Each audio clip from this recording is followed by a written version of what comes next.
Minister, can I ask you first?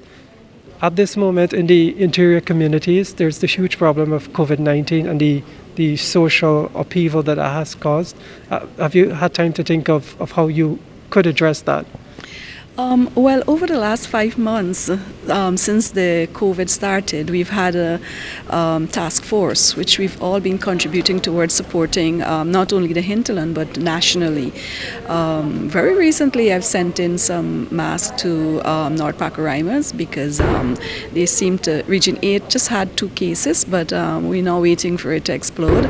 Of course, we have information about what is taking place in Region 9 and elsewhere, Region 7. Region 1, and His Excellency has quickly put together a plan of action which they're quickly working on, and I believe that comprehensively we have to deal with the national COVID issue that is, like you said, is going to cause us some serious setbacks if we don't deal with it now.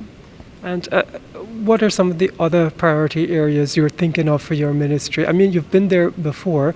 There might have been things left undone. What are you thinking of at this time?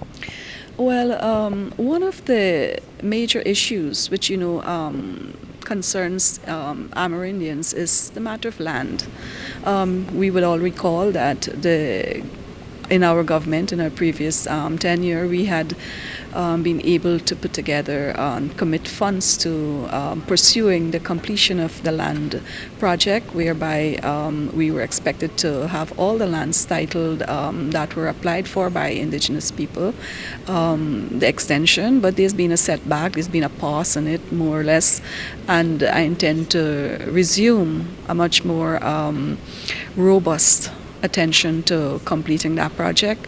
Of course, we have the gross neglect over the last 5 years, which we'll have to work to transition into much more ease for the hinterland communities, which includes overall Amerindian villages. We've got to deal with that immediately.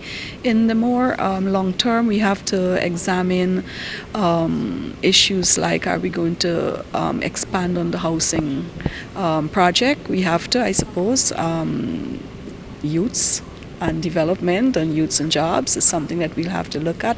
And I always believe that the empowerment of the people is going to greatly help in any national drive to bring on par those who are in a lesser economic position, and therefore we will have to look to see how we will continue to invest in the area of entrepreneurship, whereby we've started a project where communities were provided with funding to start projects. We'll have to continue that because that provides income, it provides a source of livelihood, it promotes food security, and of course we'll deal with the tourism issue too. That's also a very positive, and the potential in that area is great. We need to continue to address that. So there are many, as you said, potential areas that we will have to continue to work in.